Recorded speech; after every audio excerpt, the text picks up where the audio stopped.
si je ne suis pas sauvé au moment de ma mort, est-ce que je peux être sauvé après? C'est ce qu'on va savoir aujourd'hui à l'émission La Parole vivante.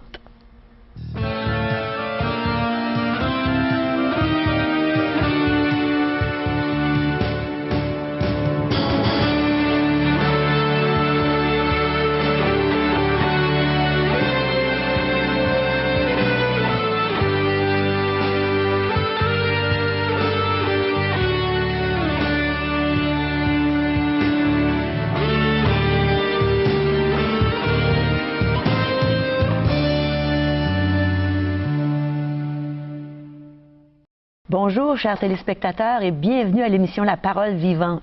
Aujourd'hui, le pasteur Régent Joly va nous entretenir encore sur des avertissements que Dieu nous donne dans sa parole merveilleuse.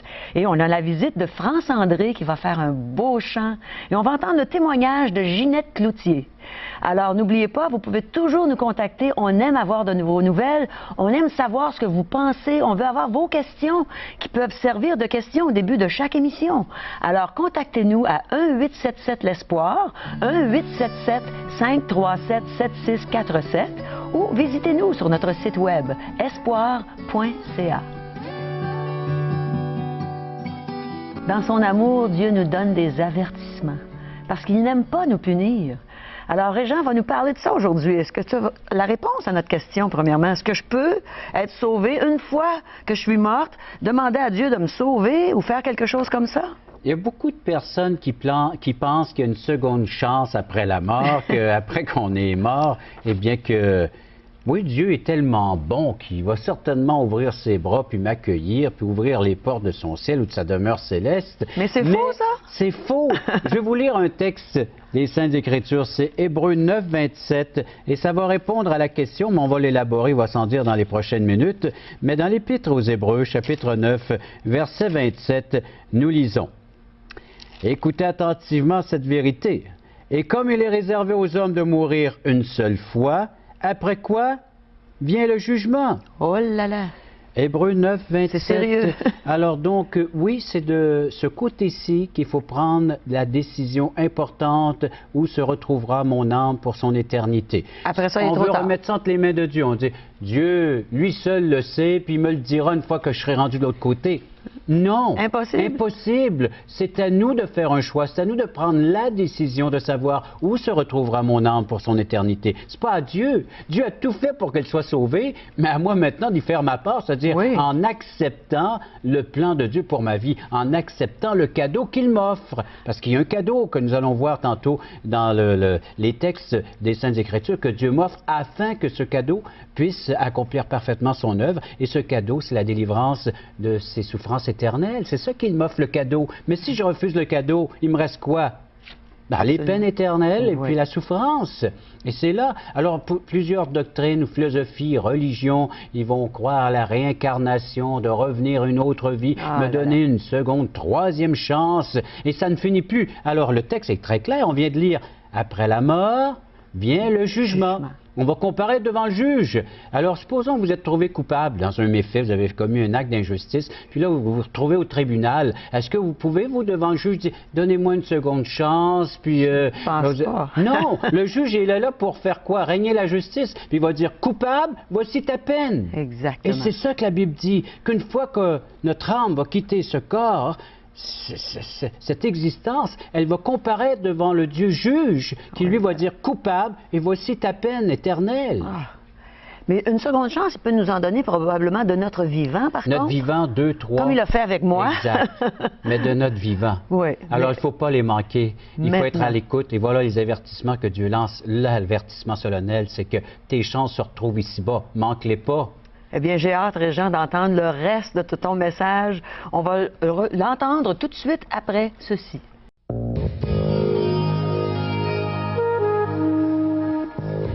Permettez-moi de poser une question à Régent.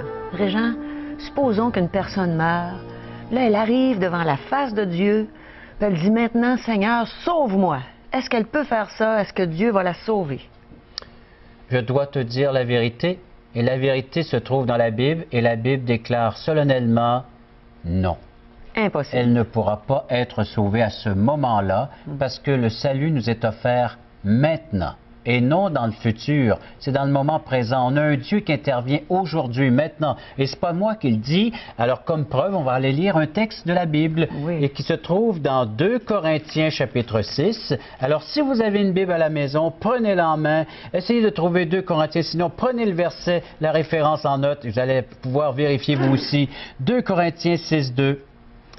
Car il est dit, au temps favorable, je t'ai exaucé, au jour du salut, je t'ai secouru.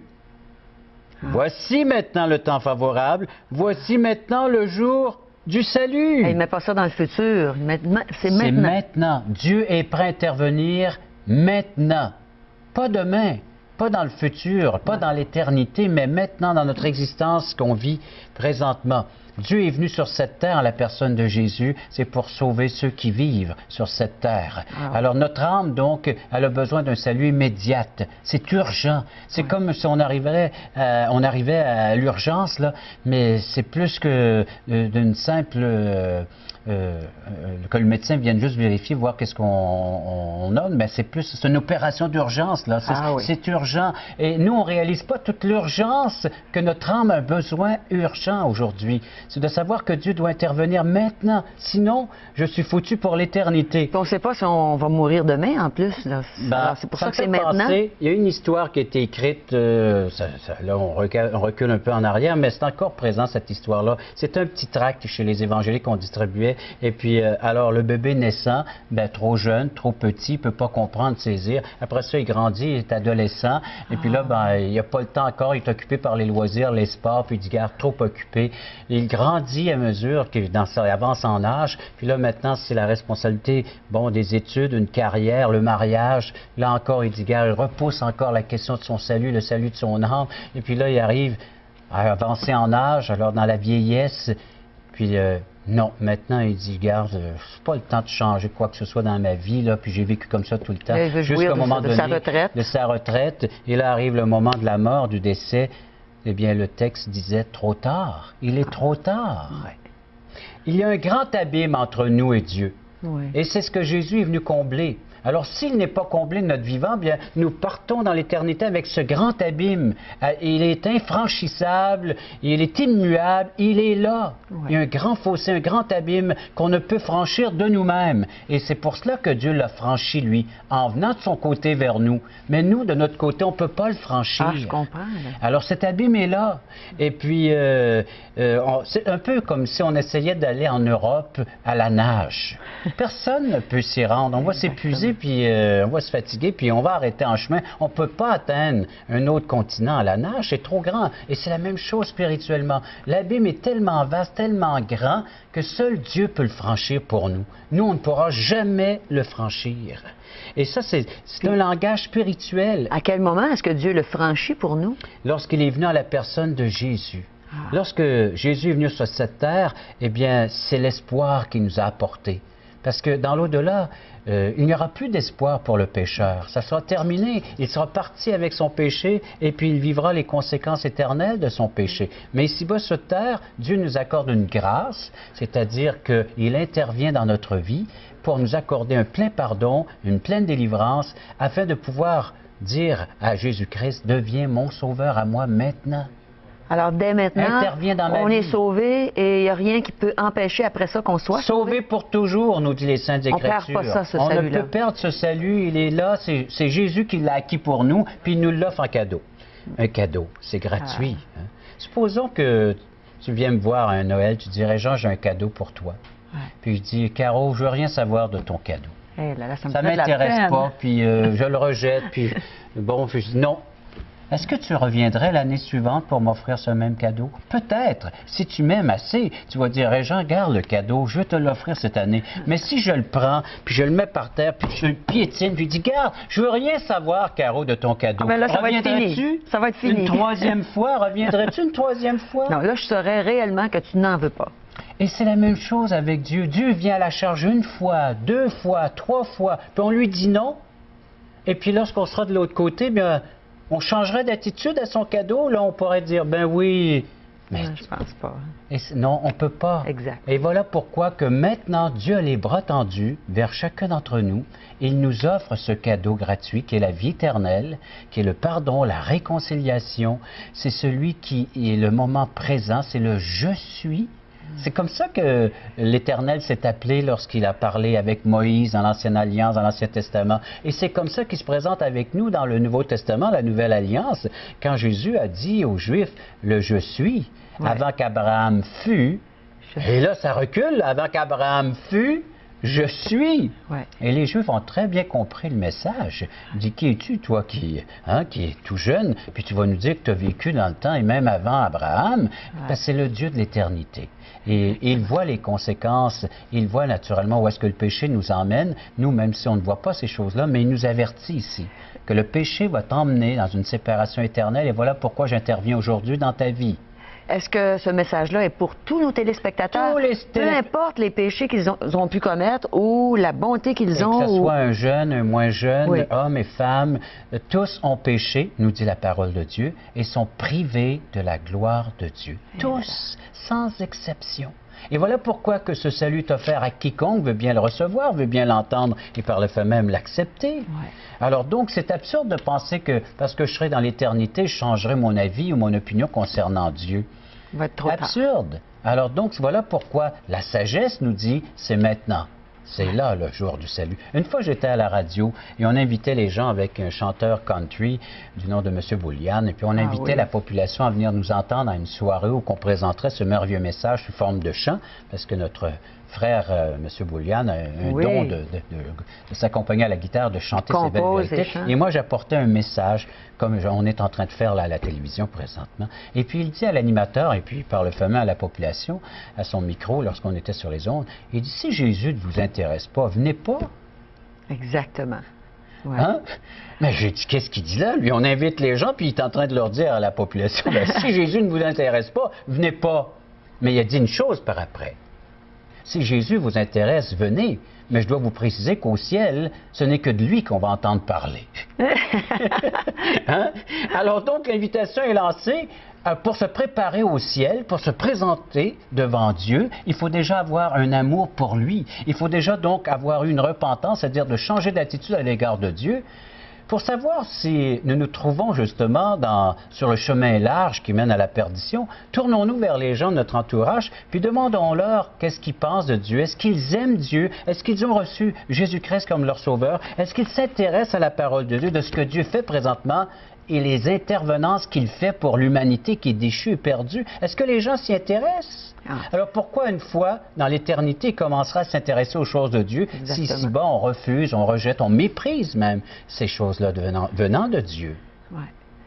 Mais est-ce qu'il y a des gens qui méprisent justement Dieu, qui pourraient changer d'avis de leur vivant là, maintenant? C'est pour eux le message, c'est pour le pécheur. Il y a même un texte qui dit que c'est pour le méchant. Moi, j'ai été étonné quand j'ai lu ça la première fois. Alors, imaginez Romains, alors chapitre 5 et verset 6 nous dit, « Car lorsque nous étions encore sans force, Christ, au temps marqué, est mort pour des impies. » Comme nous, comme on était. Comme nous. À peine mourrait-on pour un juste, quelqu'un peut-être mourrait pour un homme de bien, mais Dieu prouve son amour envers nous en ce que lorsque nous étions encore des pécheurs, Christ est mort pour nous. Le message est justement pour ceux qui reconnaissent qu'ils ont méprisé, qu'ils ont blasphémé, qu'ils ont offensé Dieu. Mais supposons qu'un téléspectateur nous regarde d'une cellule de prison, il a commis un meurtre. Est-ce que Dieu s'adresse à lui aussi? Je suis allé faire des visites en prison pendant quelques années. Je suis allé même avec toi visiter aussi. Alors, ces gens-là, la plupart d'entre eux, malheureusement, il leur manque encore le point de départ, c'est qu'ils ne reconnaissent pas qu'ils sont coupables devant Dieu, qu'ils ont péché. Souvent, c'est la société qui est mauvaise dans laquelle ils se trouvent, qu'ils ont influencé, ou un manque d'amour, ou ils ont grandi dans un milieu. Mais il faut qu'ils reconnaissent qu'ils sont pécheurs. Et quand j'ai apporté l'Évangile, j'ai vu une conversion. Et c'est le gardien de prison qui m'a dit, après quelques visites, qui a dit, « Qu'avez-vous fait avec ce prisonnier? Il est dans ses cellules, il chante, il est heureux. » J'ai dit, c'est bon que vous me disiez ça, parce qu'il a compris que Jésus-Christ était venu pour lui, pour le pardonner, le délivrer, et que oui, il purge sa peine ici-bas sur terre, parce qu'il a fait un méfait, mais dans l'éternité, il n'aura plus à purger quoi que ce soit, parce que Christ a subi pour lui le sort qui lui était mérité. Et je lui ai dit en même temps à ce gardien de prison, j'ai dit, il est plus heureux que plusieurs des personnes qui sont à l'extérieur, qui ont peut-être tout ce qu'il faut pour être heureux, mais ils sont malheureux parce qu'ils sont prisonniers encore du péché. Ah. Ce prisonnier était encore prisonnier physiquement, mais spirituellement, libéré. Était libre. Son âme était libre d'entrer dans la présence de Dieu. Il pouvait s'agenouiller, et c'est ce que le gardien m'a dit. Et il s'agenouille dans sa cellule au pied de son lit et il prie pour ses gardiens de prison. Alors maintenant, il s'est mis à prier pour ceux qui l'entourent afin qu'ils puissent goûter aussi à cette formidable, merveilleuse grâce que Dieu nous offre à chacun d'entre nous pendant que nous sommes ici-bas. Je vais terminer avec le texte. J'avais lu un texte au tout début de l'émission dans Hébreux. Et je heureusement que le prisonnier n'a pas attendu de mourir pour faire son choix. Mais ça fait penser à celui qui était sur la croix avec Jésus. Il y a eu deux brigands. Un est parti dans l'éternité avec son péché, donc séparé pour toujours. Mais l'autre s'est tourné vers Jésus. Il a reconnu qui était Jésus. Et Jésus a pu lui dire, tu as reconnu que tu étais coupable, tu as reconnu qui j'étais. Aujourd'hui même, tu seras avec moi dans le paradis. C'est merveilleux. Juste avant qu'il quitte. Et puis c'est Hébreux 9, 28. Alors, 27, on l'a lu tantôt, qui disait, comme il est réservé aux hommes de mourir une seule fois, après quoi vient le jugement, de même, Christ, qui s'est offert une seule fois pour porter les péchés de beaucoup d'hommes, apparaîtra sans péché une seconde fois à ceux qui l'attendent pour leur salut, pour l'accomplissement, pour le point final, l'apothéose de la délivrance entière et complète qu'on verra naturellement ce Seigneur Jésus nous prendre avec lui et nous emmener dans sa demeure pour l'éternité. Et Jésus a payé le billet.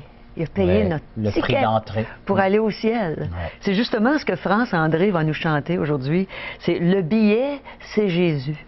Alors méditons sur ce beau message en écoutant ce chant merveilleux de France André.